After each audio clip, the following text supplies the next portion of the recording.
امشب در 24 انتقادهای گسترده در آمریکا از کاخ سفید درباره روند مذاکره با تهران. نگرانی محافظه‌کاران از تکرار توافقی مشابه برجام. رهبر دموکرات‌ها در سنا هم میگه ترامپ با وجود ژست سختگیرانه اجازه میده تهران از همه چیز فرار کنه. برکناری 3 مقام حامی اسرائیل از وزارت خارجه و شورای امنیت ملی آمریکا توسط مارکو روبیو. واینت میگه آمریکا در حال فاصله گیری از اسرائیل و شکاف در روابط ترامپ و نتانیاهو عمیق‌تر شده. تاکید بیروت بر لزوم خلع سلاح حزب الله در دیدار با عراقچی. وزیر خارجه لبنان میگه ایران برای حضور در لبنان باید با دولت این کشور هماهنگ باشه.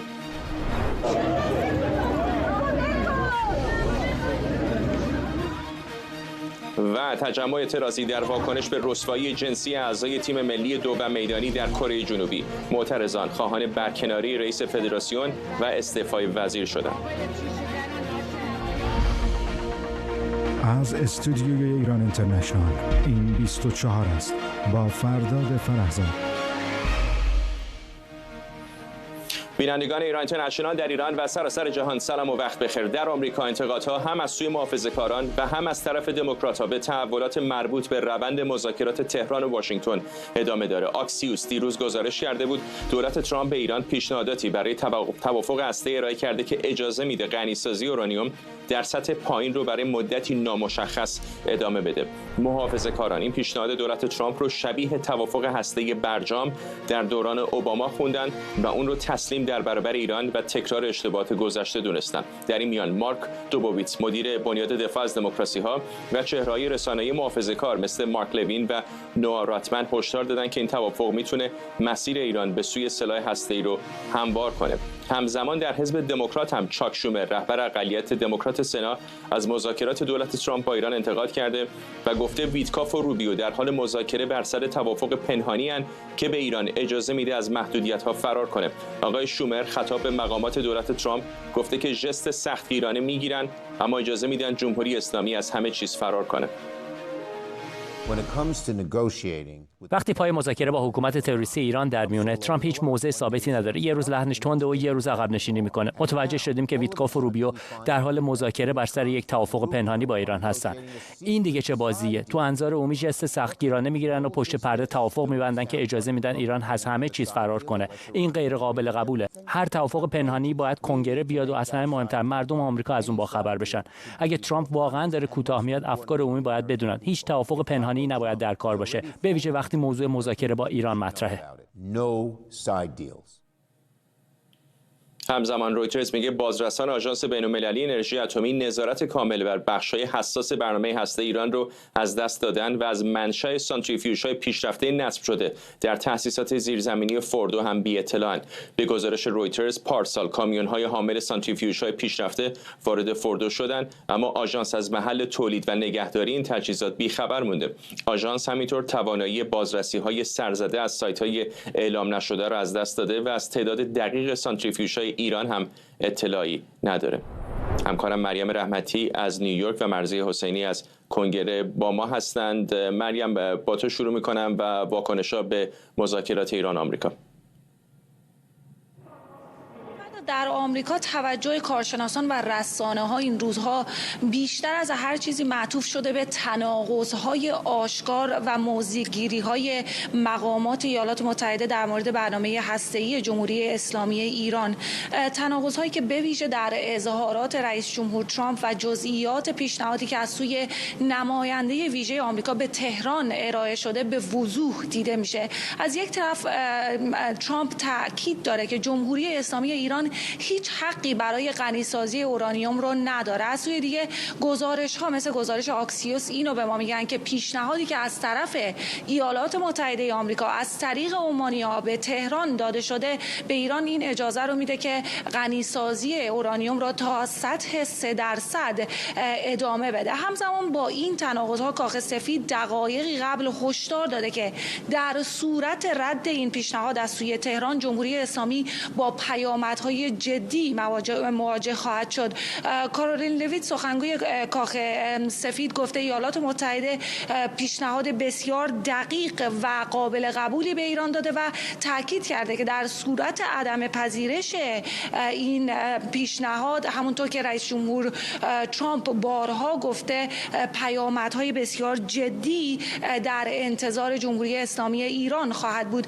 از سوی دیگه همونطور که تو اشاره کردی، خبرگزاری رویترز با استناد به یک گزارش محرمانه اعلام کرده که آژانس بین‌المللی انرژی اتمی در حال حاضر کنترل و نظارت خودش رو بر بخش‌های کلیدی برنامه هسته‌ای جمهوری اسلامی رو از دست داده. به گفته منابع مطلع به رویترز، سال گذشته زمانی که صدها سانتریفیوژ پیشرفته IR6 به سایت‌های هسته‌ای فوردو منتقل شدن، بازرسان آژانس هیچ اطلاعی از منشأ این ماشین‌ها نداشتن و ندارن. نمیدونستن که این IR6 ها، این سانتریفیوژ ها کجا تولید شدن، چگونه منتقل شدن و جزئیاتش رو نمیدونن. بر اساس این گزارش، پس از خروج آمریکا از برجام که خود آقای ترامپ از این توافق خارج شد، نظارت‌های گسترده و دقیق آژانس همه مختل شدن و آژانس دیگه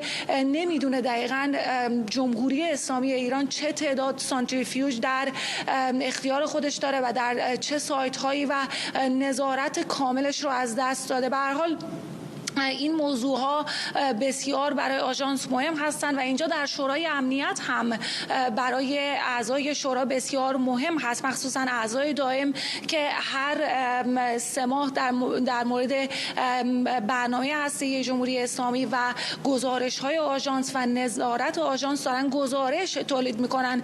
همین ماه ژوئن قرار هست که شورای امنیت یک جلسه‌ای برگزار بکنه که در این جلسه قرار هست اجرای قطعنامه 2231 شورای امنیت که مربوط به برجام هستش رو دوباره بررسی بکنن. این گزارش قرار هست که از سوی روزماری دوکارلو، معاون سیاسی دبیرکل سازمان ملل، منتشر بشه و قرار هست ساموئل ژوبوگار، ناظر شورای امنیت، در مورد پایبندی جمهوری اسلامی ایران به این قطعنامه هم گزارش جداگانه خودش رو منتشر بکنه. در کنار اینها قرار هست که نماینده اتحادیه اروپا هم در این جلسه شورای امنیت شرکت بکنه و گزارش خودش رو در مورد وضعیت برجام ارائه بکنه که این موضوع ربط مستقیمی هم به مکانیزم ماشه خواهد داشت که کشورهای اروپایی قبلا اعلام کرده بودن که در صورت اینکه این مذاکرات ناکام بمونه، به دنبال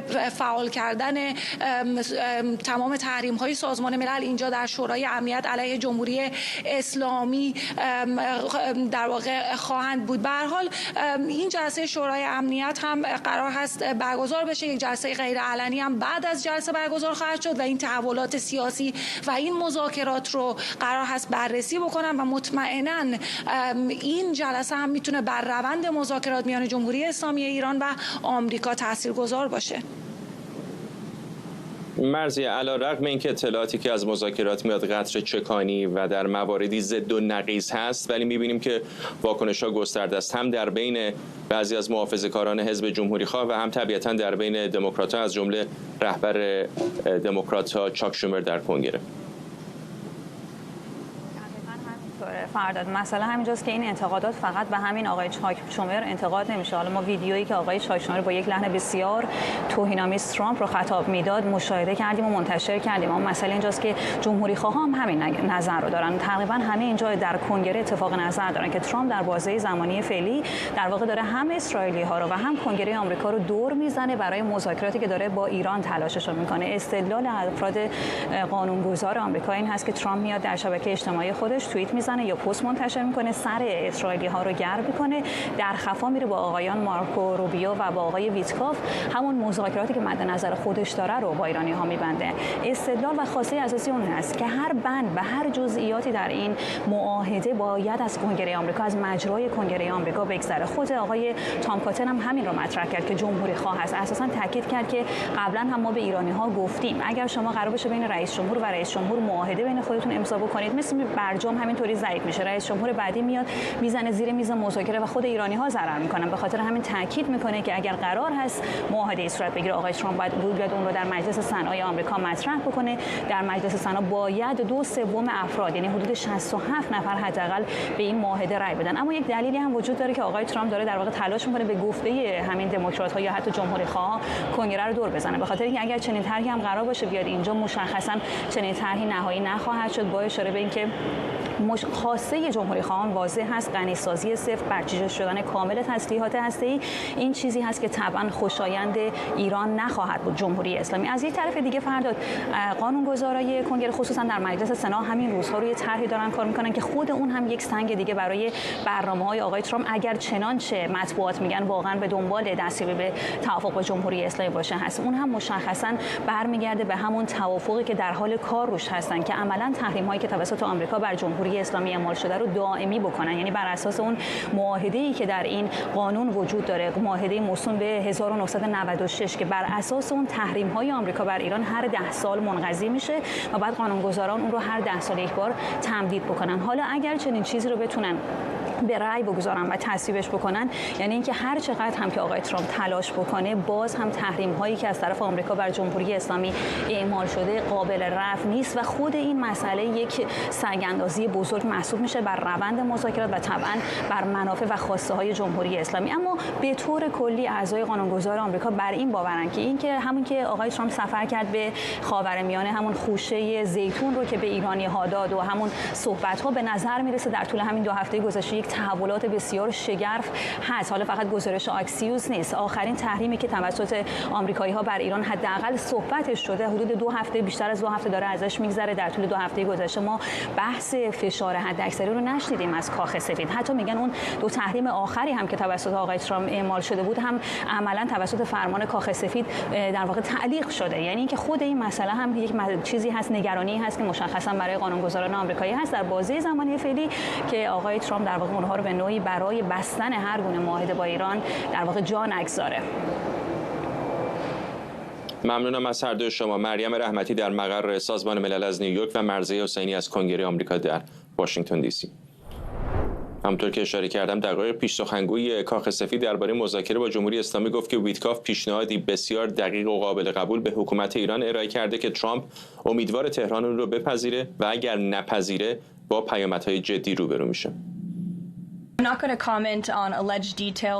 در مورد جزئیات ادعای این گزارش اظهار نظر نمی‌کنیم. به احترام مذاکرات جاری که استیو ویتکاف هدایتش را بر عهده دارد، از طریق رسانه‌ها مذاکره نخواهیم کرد. رئیس جمهور شب گذشته موضع خود را در تروت سوشال به صراحت اعلام کرد و من تاکید می‌کنم که این موضع اوست. ویتکاف پیشنهادی جامع و قابل قبول به رژیم ایران ارائه کرده که رئیس جمهور امیدوار است پذیرفته شود. در غیر این صورت، همانطور که رئیس جمهور بارها گفته، ایران با پیامدهای سنگین مواجه خواهد شد.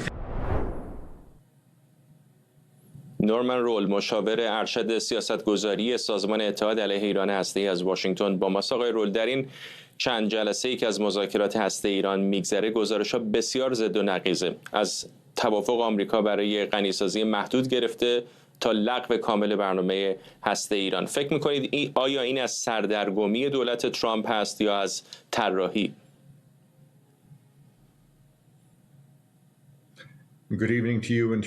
شب شما و بینندگانتون بخیر. من فکر می‌کنم این به واقع چیزی است که از اول میشد انتظارش رو داشت. از یک سو طرف ایران خودش 3 موضع داشته که موضعش تغییر نکرده. گفته که غنی‌سازی رو رها نمی‌کنیم، تأسیساتمون رو تعطیل نمی‌کنیم و محدودیت‌های دیگر رو هم در حیطه توسعه نمی‌پذیریم.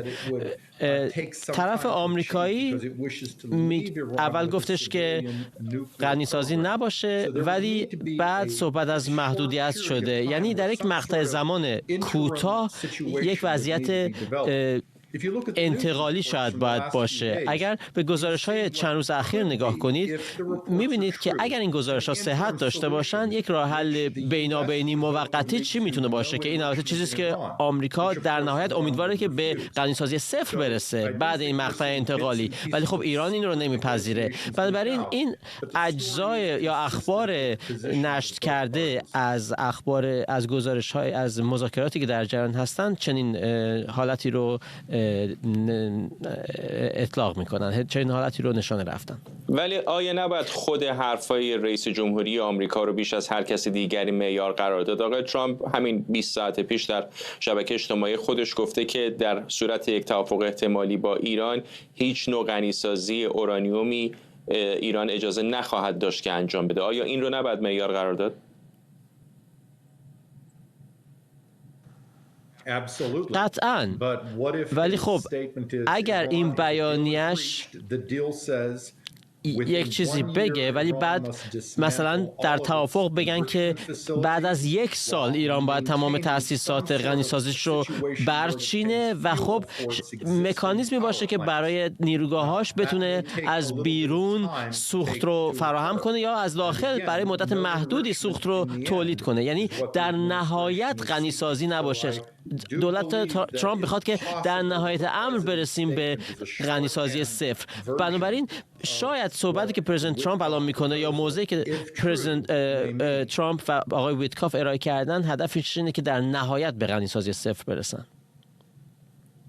این روزها حرف از کنسرسیوم غنیسازی زیاد زده میشه. به نظر شما اگر واقعا چنین اتفاقی بیفته چه مکانیزمی خواهد داشت؟ آیا در داخل خاک ایران خواهد بود؟ آیا در داخل خاک کشور احتمالاً عربی منطقه خواهد بود یا بخشی از اون در ایران، بخشی از اون در یک کشور دیگر؟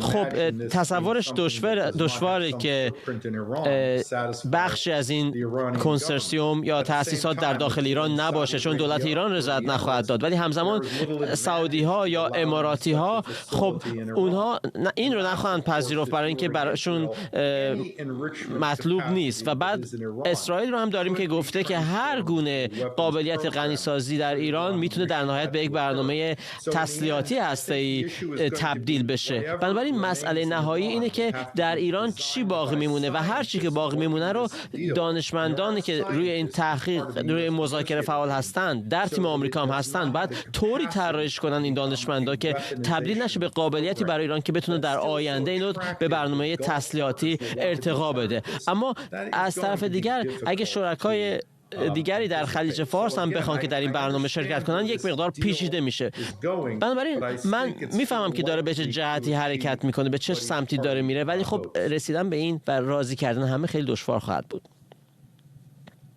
محافظه‌کاران سنتی در آمریکا به خصوص در کنگره در مواردی به روشنی مخالفتشون رو با یک توافقی که اونها ضعیف میدونن اعلام کردن، ولی الان از سمت دموکرات‌ها از جمله چاک شومر هم اظهارات مشابهی میشنویم، به خصوص با توجه به این که حرف از این بود که شاید توافق جدید تبدیل به یک پیمان بشه که نیاز به امضای کنگره هم خواهد داشت. چقدر فکر میکنید که کار داره دشوار میشه اگر هم محافظه‌کاران سنتی هم دموکرات‌ها با اون مخالفت کنن؟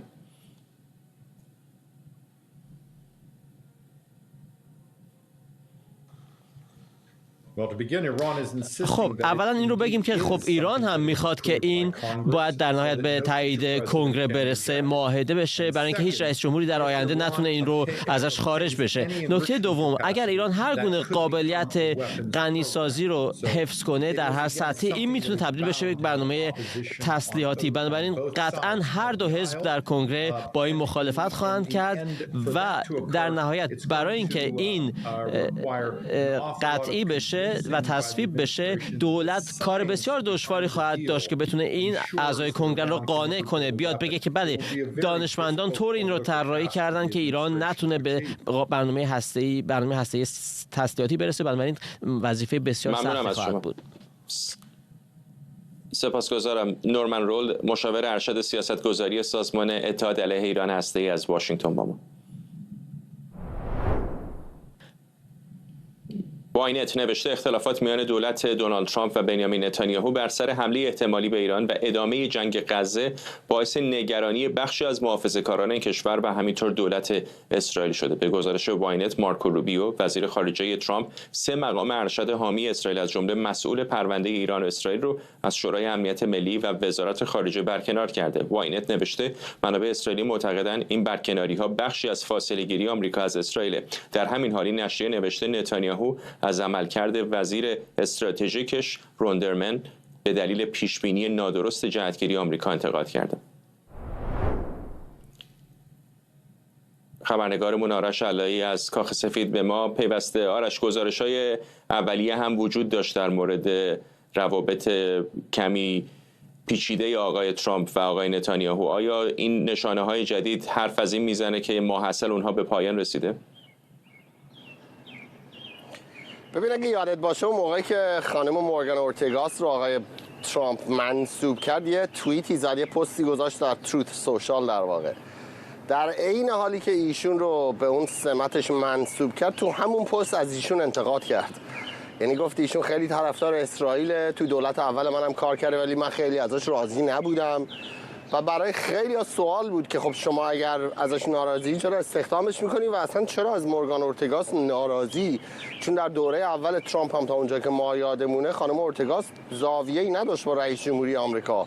هیچ وقت هم من ندیدم ایشون حتی به صورت سربسته به نوعی انتقاد کرده باشد از رئیس جمهوری آمریکا. برعکس خودش و سازمانش عضو حزب جمهوری خواه هستن مدت‌ها. سال درسته که ایشون یهودی است و یهودی تبار هم هست، ولی فردی است که در بخش‌های مختلف دولت آمریکا خدمت کرده است. در وزارت خزانه‌داری خدمت کرده است، در وزارت دفاع خدمت کرده است، الان در وزارت خارجه چند پست داشته است. برکناری ایشون اگر صحت داشته باشد اون چیزی که واینت میگوید، مسبوق به یک سابقه است که من نظر میاد حتی قبل از این مشکلات آقای نتانیاهو و ترامپ بوده باشد.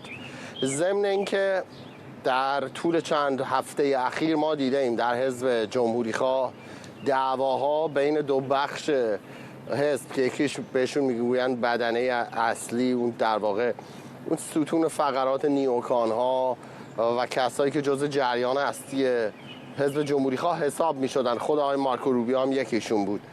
یک دعوایی وجود دارد بین اونها و جنبش ماگا. مثلا دیروز آقای استیو بنن مشاور ارشد امنیت ملی سابق دولت ترامپ که یکی از افرادی است که الان پادکستش فکر کنم دوم یا سوم هست فردا در آمریکا، آقای استیو بنن در پادکستش گفت لینزی گرام سناتور جمهوری خواه رو باید دستگیر کرد و انداخت زندان، به خاطری که به قول ایشون، به قول آقای بنن، آقای گرام و بخشی از دوستانشون جزء اون بخشی از جمهوری خواهان هستن که میخوان جنگ‌های طولانی ادامه بدن و آمریکا رو میخوان سرشاخ کنن با روسیه. آقای استیو بنن ادعا کرد، ادعایی که من در طول 24 ساعت گذشته پشت هم در ماگا میشنوم، که حمله‌ای که مثلا اوکراین انجام داده است به روسیه رو محال است که CIA خبر نداشته و اگر خبر نداشته چرا به رئیس جمهور نگفته؟ اگر نمیگن دیپ استیتن، پس اون بخش دولت پنهان باید دستش روشه. و اصلا این داستان چنان شدید الان داره فشارها بر اون بخش جمهوری خواهان بدنه اصلی، اون جریان اصلی داره فشارها زیاد میشود از سوی ماگا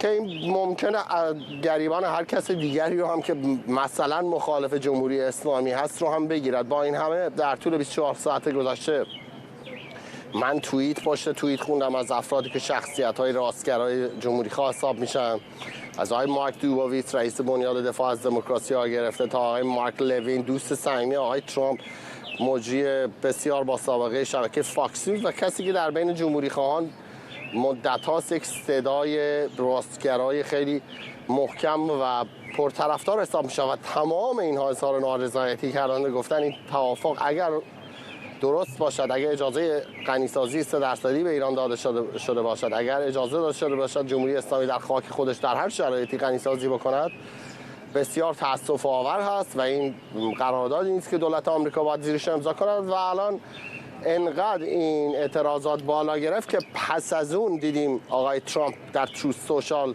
اومد و یک تروت زد در واقع و گفت هیچ گونه غنیسازی در داخل خاک جمهوری اسلامی پذیرفته نیست و السلام. امروز هم شنیدیم خانم کارولاین لیوت سخنگوی کاخ سفید ساعتی قبل اینجا در این باره کوتاه صحبت کرد. ازشون پرسیدن در مورد گزارش‌های مطبوعات. خانم کارولاین لویت گفت ما در مطبوعات مذاکره نمی‌کنیم و من وارد جزئیات این پیشنهادی که سفیر استیو ویتکاف به جمهوری اسلامی داده است نمی‌شوم. ایشون گفت یک پیشنهاد بسیار معقول و منطقی است برای که از این مشکل اتمی ایران برون رفتی پیدا کنند. و خانم کارولاین لویت گفت اگر دولت جمهوری اسلامی در واقع این پیشنهاد رو قبول نکند، جزئیات اون رو قبول نکند، باعث می شود که عواقب بسیار سختی داشته باشد، همونجور که رئیس جمهوری آمریکا قبلا قول داده است.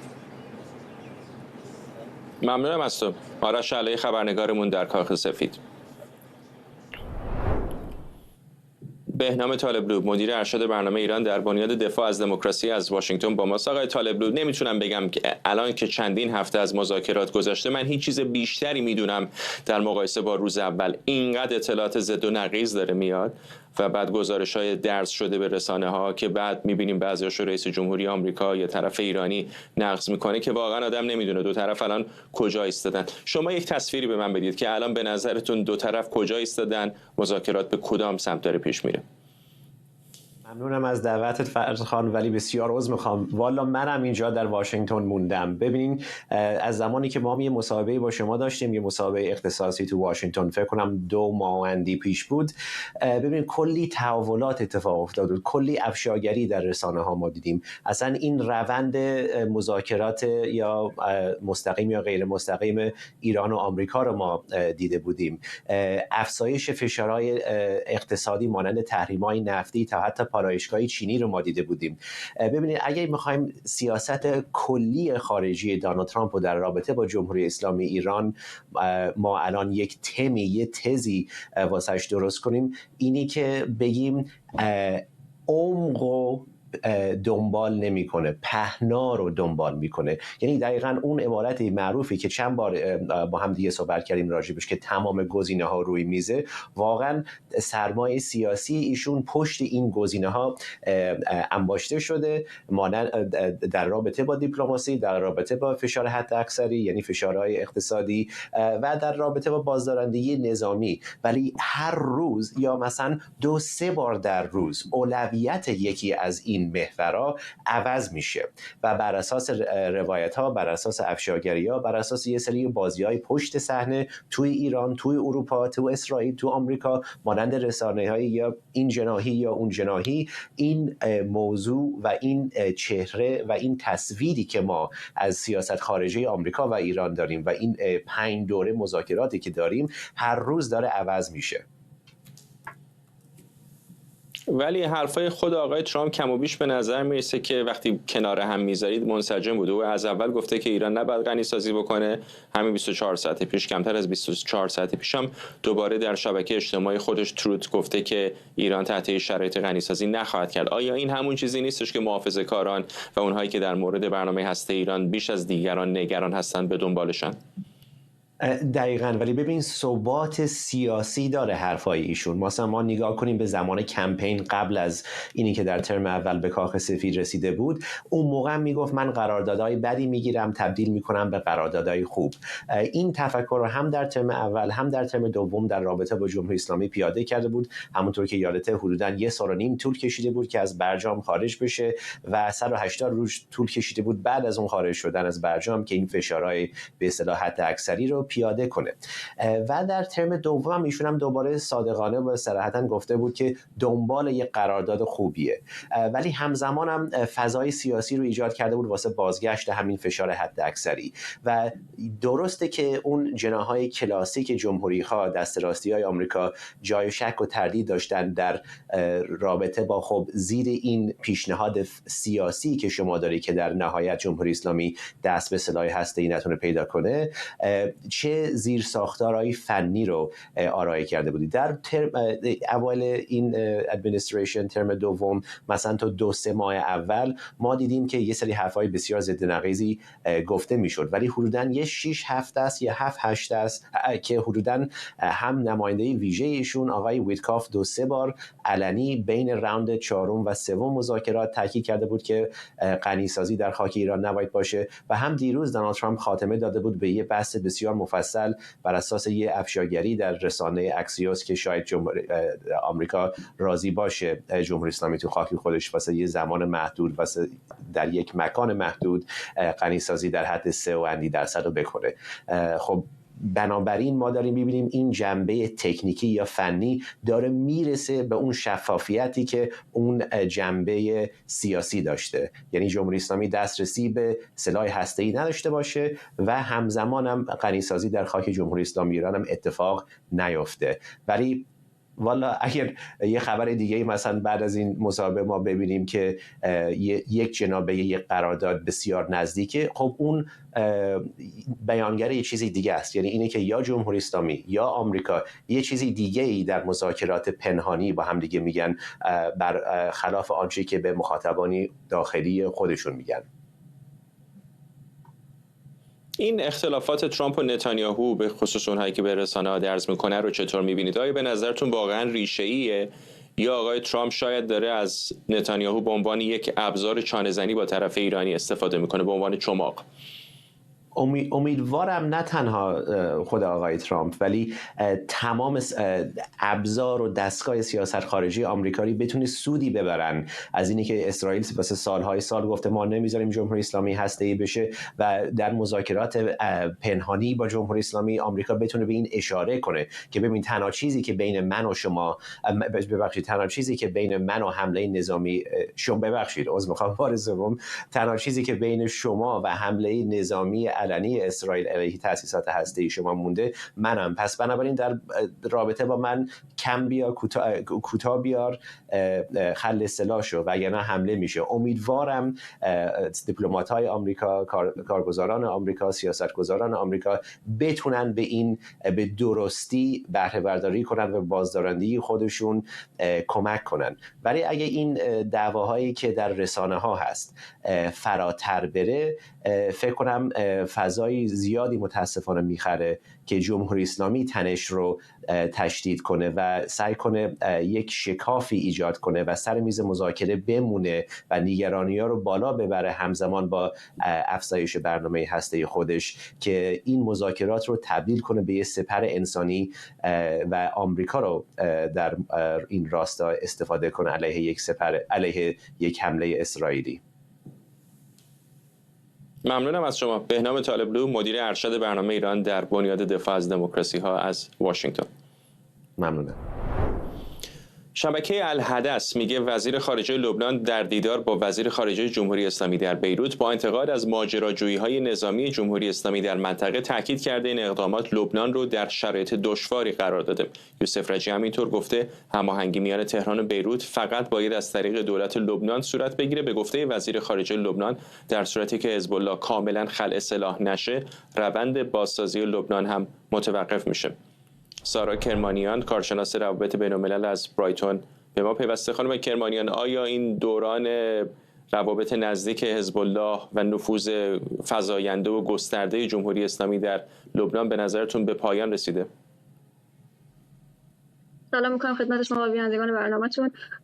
راستش فکر میکنم خیلی گفتن این ماجرا سخته که الان دقیقاً این مذاکره‌ای که انجام شده برای چه اتفاقی بیفته. دو طرف الان به نظر میرسه که یه منافعی دارن از اینکه بخوان روابط دو تا کشور با هم بازتعریف بکنن. خب لبنان احتیاج به یک کمک مالی داره برای بازسازی زیرساخت‌هاش. نزدیک به 14 ماه جنگ با اسرائیل داشته. از طرف دیگه همونطوری که خودشون هم گفتن تا وقتی که مسئله حزب الله وجود داره نمیتونن کمک مالی بگیرن از خیلی کشورهای دیگه برای سرمایه‌گذاری در بخش زیرساخت‌ها. اینجاست که واقعا کشوری مثل ایران یا مثلا حالا ایران قبل از اینکه اونجا بره با مصر هم دیدار داشته میتونه کشورهایی باشه که در این حال روشون حساب بکنن برای اینکه بخوان یه کمکی از اینها بگیرن برای بازسازی حالا برای یه سری از هزینه‌هایی که بهش احتیاج هست. از طرف دیگه ایران هم طبیعتاً در این وضعیت در واقع شاید یک ابزارهای جدیدی میبینه برای بست عمق استراتژیک خودش، باز تعریف عمق استراتژیک خودش.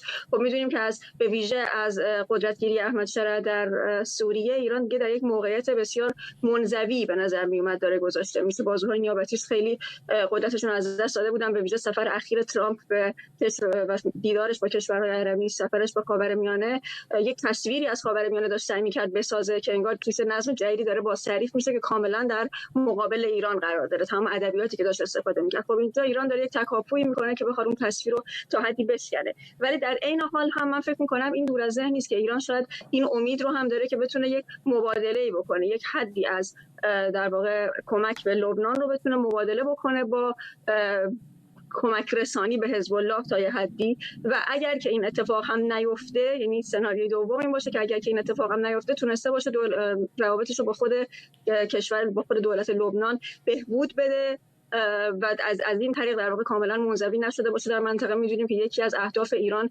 برای در واقع از ساخت این چیزی که بهش میگفتیم محور مقاومت یا هلال شیعه دسترسی به ساحل مدیترانه بود، حداقل بتونه اینو تا یه حدی حفظ بکنه. ولی اینکه فکر کنیم کاملا حزب الله میفته، خب الان تو همین دولت جدید لبنان هم با اینکه خیلی صراحتاً مقابله با حزب الله و خلع سلاح حزب الله رو جز سیاست‌های خودشون قرار دادن، باز هم حزب الله قدرت سیاسی تا یه حدی داره. در مجموع حزب الله و جنبش عمل فکر می‌کنم با هم 6 تا وزارتخونه رو هنوز در دستشون دارن. به همین خاطر دولت لبنان هم مجبور یک شکلی از مدارا رو به هر حال با حزب الله بکنه و ایران این وسط میتونه خودش یک میانجی باشه، نه اینکه بخواد ایران به میانجیگری حزب الله با دولت لبنان در ارتباط باشه، بلکه ایران میانجی باشه که شاید این وسط میتونه اینها رو هم به نوعی مسئله حزب الله رو هم براشون تا حدی حل بکنه. از پایان جنگ داخلی بارها تلاش‌های مختلفی شده برای خلع سلاح گروه‌های مختلف به خصوص حزب الله، ولی چندان توفیق زیادی دولت‌های مرکزی در لبنان نداشتن تا اندازه‌ای به خاطر اینکه خود دولت‌ها ضعیف بودن. آیا دولت فعلی نشانه‌هایی داره بروز میده که توان اجرایی حرفایی که داره میزنه رو هم داشته باشه؟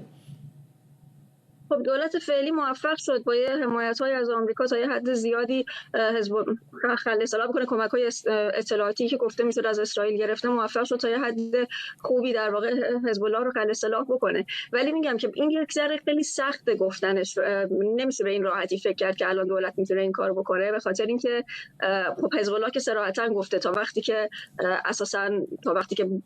اسرائیل حضور نظامی اونجا داره حاضر نیست که مذاکره بکنه بر سر خلع سلاح، و تا وقتی که این حضور درگیری ها در جنوب لبنان ادامه دارن، خدا همین داره خلأ قدرتی به وجود میاره که قدرت نفوذ دولت رو کم میکنه. یکی از دلایل دیگه‌ای که شاید فکر میکنن که آمریکا با نتانیاهو ترامپ تا یه حدی وارد یک تنش‌هایی شده بر سر مسئله فلسطین و مسئله ایران، شاید یک میزانش هم همین در واقع تداوم روابط متشنج با کشورهای همسایه مثل مصر و لبنانه که داره به ایران ورق میده برای بازی کردن. در مجموع میشه گفت که دولت تا حد خوبی نسبت به دولت‌های پیشین خب موفق شده این کارو بکنه، ولی در نهایت شرایط ژئوپلیتیک فعلی و تا وقتی که بخواد نتانیاهو در واقع اصرار بکنه برای اینکه مسئله غزه رو حاضر نباشه در واقع امتیازی بده و در واقع قدمی به سمت حل شدنش برداره، به نظر من خیلی بعیده که به این راحتی هم مسئله حزب الله حل بشه. و اگر واقعا اینطوری جمهوری اسلامی حزب الله رو بخواد از دست بده، عملاً هیچ راه نفوذی به گمانم دیگه به سوریه هم نخواهد داشت. اینطور نیست؟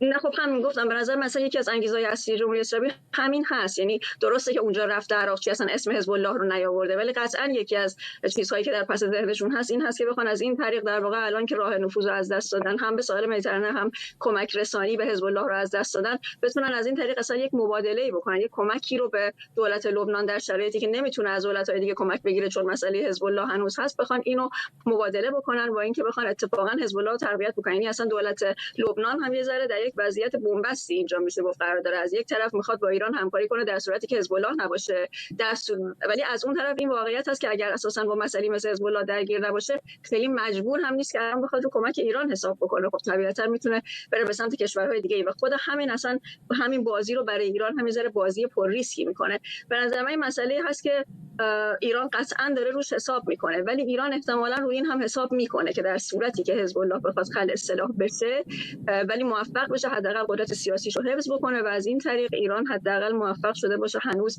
در اون عمق استراتژیک خودش رو حداقل تا حدی در لبنان حفظ بکنه، اگرچه نه از طریق صرفاً یک جریان نظامی بلکه از طریق یک جریان سیاسی که اونجا نفوذ داره. حرف از سوریه شد. همین لحظات پیش گزارش اومد که 2 راکت هم از خاک سوریه به سمت اسرائیل پرتاب شده که منهدم شده. مشخص نیست چه کسی مسئول این پرتاب‌ها بوده. این همزمان هست با شلیک چند موشک بالستیک هم از سمت یمن به خاک اسرائیل. ممنونم از شما سارا کرمانیان، کارشناس روابط بین‌الملل از برایتون. به دنبال بازداشت 3 ورزشکار تیم ملی دو میدانی ایران در کره جنوبی به اتهام تجاوز گروهی، جمعی از اهالی دو میدانی مقابل وزارت ورزش و جوانان تجمع و خواهان برکناری احسان حدادی رئیس فدراسیون و استعفای احمد دنیامالی وزیر ورزش شدند. پیشتر شبکه اسپوتیوی کره جنوبی گفته بود این تجاوز گروهی حدود 3 روز پیش در هتلی در شهر گومی بعد از اون انجام شده که یک زن 20 ساله همراه یکی از ورزشکاران به اتاقش رفته و 2 عضو دیگر تیم به او حمله کردند. دفتر وکیل قربانی این جرم رو تجاوز ویژه با حداقل 7 سال زندان خونده و گفته تابعیت خارجی متهمان مانع اجرای قانون کره جنوبی نمیشه. رقیه رضایی عضو تحریریه ایران وایر از اتاوا به ما پیوسته. خانم رضایی، به نظر میرسه که داستان خیلی داره بالاتر میگیره، از جمله اعتراضاتی که تصاویرش رو کمی پیشتر هم پخش کردیم برای برکناری رئیس فدراسیون. سلام به شما بینندگان. متاسفانه فقط هم همین موضوع نیست. یعنی امروز روزنامه شهروند گزارش رو منتشر کرد که در اون نوشته که یکی از بازیکنان تیم دو و میدانی در واقع به خاطر دزدیدن موبایل بازداشت شده، $400 هم براش جریمه تعیین کردن.